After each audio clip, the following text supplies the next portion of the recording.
results and things like that. Where's my 40K badge?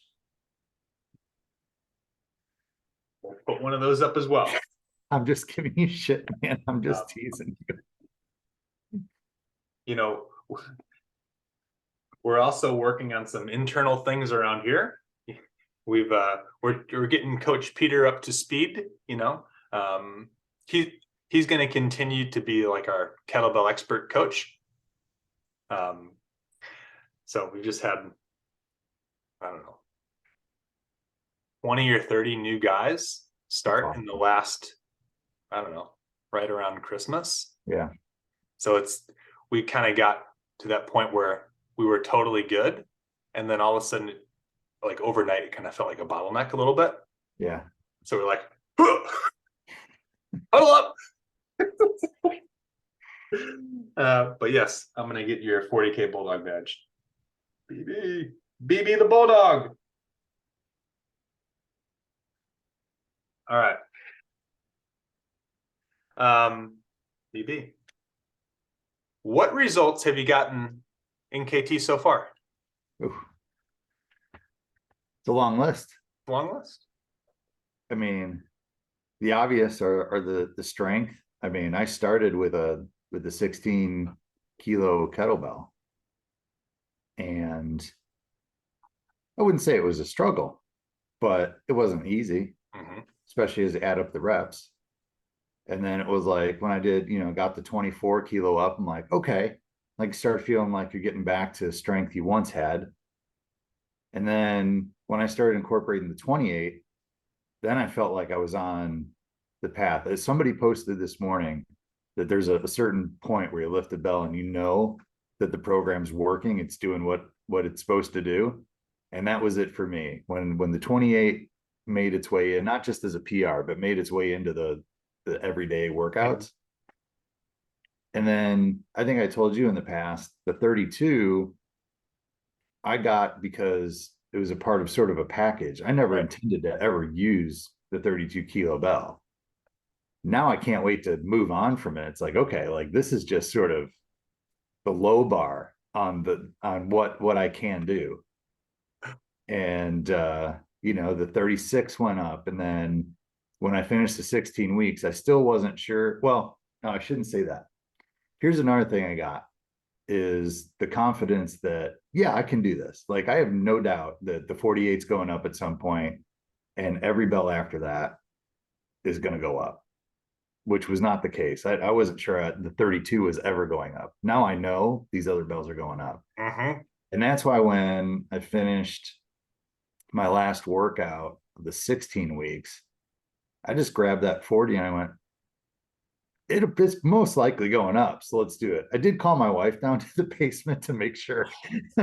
She's like, do you want a spot? I'm like, no. I'm like, just like if I drop this on my head, I just need somebody here.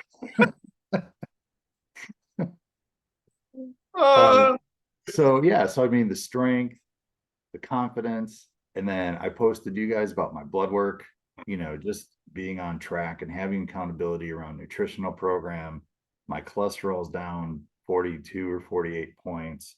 The LDL and triglycerides are moving in the right direction. The HDL is moving in the right direction. Glucose came back into normal range.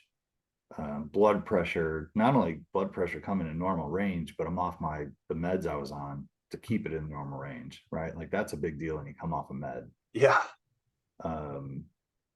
So yeah, and then it's interesting because the weight came off quick early and then sort of leveled off, which happens late in the game. Some of that was my fault. I was definitely not eating the right things around the holidays and just sort of got off track. But that being said, regardless of that, I am wearing, it is an interesting thing, regardless of what the scale says, I'm wearing clothes now at 205 to 210 that I used to wear at 190. Wow. So from a body composition standpoint, like I don't need to get the tape measure out. I know what that means. Right. Right. So yeah, I mean, these are all really positive effects. And then look, man, there's so many other things that come along with it. Assuming I'm eating right, the energy level I have is crazy. When I don't eat right, I know I'm not eating right because I Mhm. need a nap in the afternoon. But when I'm eating right, no, all good. Sleep is good. Everything kind of comes together. Would you feel like what you did was hard? No, um, which is another benefit of the program. So you and I have talked in the past. I've done everything under the sun over the last 25 years. I have every book on every workout program and every diet of every DVD. Um, and been to every type of gym, um, with varying degrees of success and interest. And while we're still relatively early, I've never had a program where like I've never not looked forward to the workouts. I mean, there's been weeks where like I finished the fourth workout and I'm like, oh man, I get like 3 days before I get to swing bells again. Like it sucks. Like I might just throw another one in. Days where we have a busy day and it's 10:30 at night when we get home and it's like, all right, I'm gonna go downstairs, work out. Not like, I've got to go, I got to get this in. Like, it's like, no, I got to go do this. I'm looking forward to, I'm gonna go do this. And it's done. So in that regard, no, not hard. That's Uh, different, right? That's different when so different. you're looking forward to doing something like that. Yeah. It changes everything. When it's like, I can think back. I know you did some CrossFit. I did some CrossFit in the past, and there were definitely some workouts where I would walk into the gym and I would see what's written on that board, and I get a pit in my stomach. I'm like, this is gonna suck. Like, and by the end of it, I felt like I got hit by a truck. It's like, man, Yeah. that worked me. And CrossFit was probably, on the range of things that worked for me, that was on the high end because I felt like I was moving some weight, right? Mhm. That's a good feeling. And then the community and accountability around it, Right, super huge. important. Huge. But same thing. They used to post their workouts online like, a couple days before. And if I saw Turkish get-ups or burpees, guaranteed I wasn't showing up. Was not interested. And now like I love Turkish get-ups. Love it. And how many burpees have you done in the program? Zero. No burpees. I don't know if you were on it, but I definitely told Sean, I'm like, yeah, don't start programming burpees anytime soon. Um, but yeah, I mean, it's just different because like CrossFit, as much as I enjoyed it, especially early, but God, anytime really, there were days you'd go in and there was so much. And it was like, this is not sustainable. Like I can't come back 48 hours from now Right. and do it. Certainly can't come back tomorrow and do this. And 2 days from now, I'm going to come back and be sore all over again. And it was just, and then you start kind of not looking forward to it. Mm-hmm. I've had, tweaks here and there, but I've never been sore. Um, I've certainly never been hindered by how my body felt from maximizing what I was supposed to do in a workout. Mm-hmm. Never. I know we got a lot of jujitsu guys. There's a famous jujitsu coach named Firas Zahabi. He's a coach for a famous fighter named George St. Pierre. And his theory is that you should never be sore because he said he will, if you're never sore and your volume's a little bit lower, maybe your volume's a little lower than another guy or the weights you're doing are a little lower than another guy, but you can be more consistent over time. And in that consistency, your results are going to be far greater than somebody who's maxing out Yeah. on whatever it is every time. And that's how I feel about this program. Yeah. And It's just like that. I would agree with that. I would agree with that. You know, the longer that you can just not peak, the better. Right. Just hold those 6-7s, 6-7s, 6-7s. And now and then, okay, I'm going to test myself here and there. Right. But, you know, not repeatedly crushing yourself. Right. Yeah. In fact, I got a tweak right now. It's like one of my intercostals or something. So it's crazy because I feel it every time I breathe. And I don't think I did it from swinging bells. I think I was so jacked up after. So it was after. My wife's in the background laughing. She knows exactly what I did. 16 weeks, last workout. I hit the 40K PR. I jumped up on my pull-up bar and I start doing pull-ups. and I guarantee that's what I did. I hurt myself doing something I wasn't supposed to do. Don't stray, Brian, okay? Only do what we have written there for you, okay? That's right. No extra. Nothing extra. Well, hopefully it alleviates quickly. And you can, you know. Yeah, it's not hindering me from doing anything. Of course, this has been a light week, but are you guys staying at a hotel or anything? Yeah, we're in Kentucky. My daughter has a gymnastics meet here tonight in just right next door to Cincinnati. And then Sunday, we have to go to University of Kentucky, which is where my daughter's most likely going next year. She's trying to get on a sport there called stunt, which is kind of a combination of gymnastics and competitive cheer. So cool. She's there Sunday. So we're going to be down here for the weekend. So yeah, we're in a hotel right now. Oh, awesome. Well, if your hotel has one, jump in the hot tub. You brought your suit. Oh, yeah, I did not, but I'm sure I could grab one. You know, that's anytime I get aches and pains, we got a hot tub out back. I jump in there. That's a good idea. Yeah, we have one too. It's leaking right now. We have to we got to find a repair guy. You don't know a hot tub repair guy by any chance? I was going to ask you the same thing. I texted my guy. He goes, "Oh, I'm out in assignment for a month." I'm like, what are you talking about? Yeah, ours is leaking. We kept hearing we thought we were hearing somebody's snowblower running, and it was our pump. And so I'm like, oh, I opened up the hot tub and like it needs water. Like, oh, I had the temperature up too high. And so filled it up. And then the next week I had to fill it up again. And then my wife's like, do you think it's leaking? And I'm like, oh, that might be an obvious thing to check out. And I looked under the deck and just soaked, man. So there's a leak in it somewhere. So that's, I'm sure, going to be expensive. Well, I know my dad has a guy, so I'm going to text him. And if he's available, I'll send you his number. Oh, that'd be great. I really appreciate that. All right. Back on track. Yeah. Squirrel.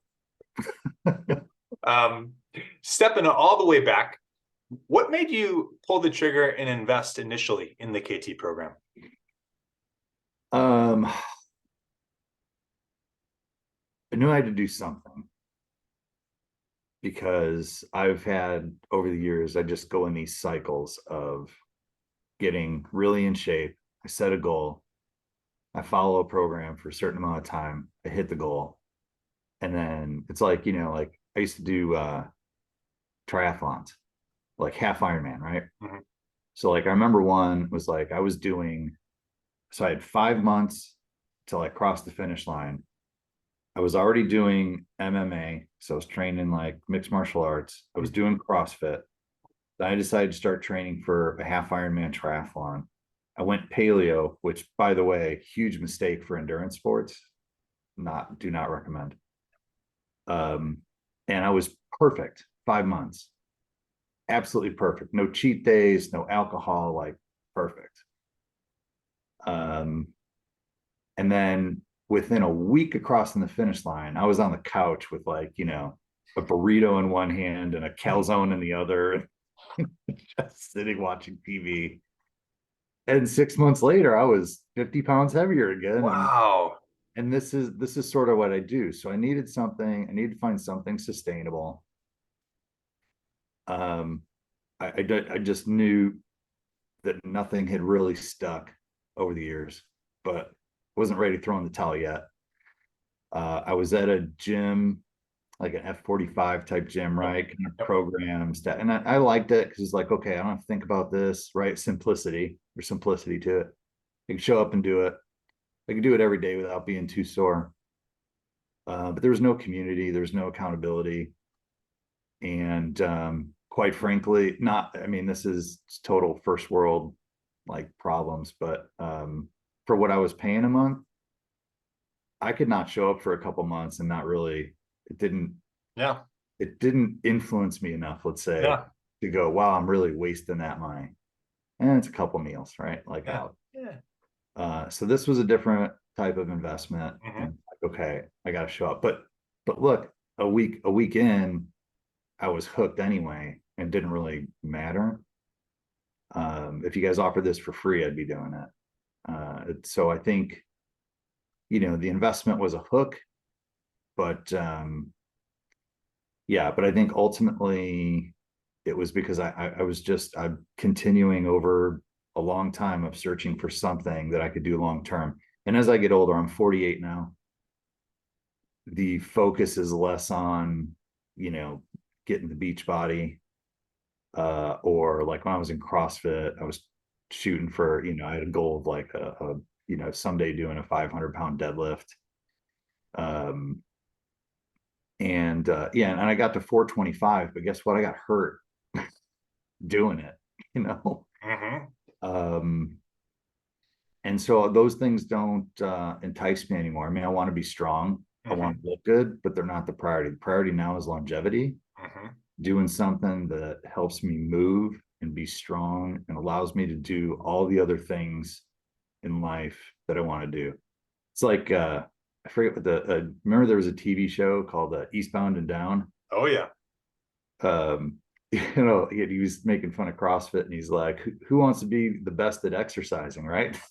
And I don't need to be the best at exercising anymore. It's about what it affords me in life. I think that's what I've been looking for, and that's what I saw in what I was seeing Grant posting online. Hmm. um and that's what I think I found. Yeah. I would concur. If you were talking to a buddy, Brian, and they were on the fence about joining KT, what would you say to them? hmm.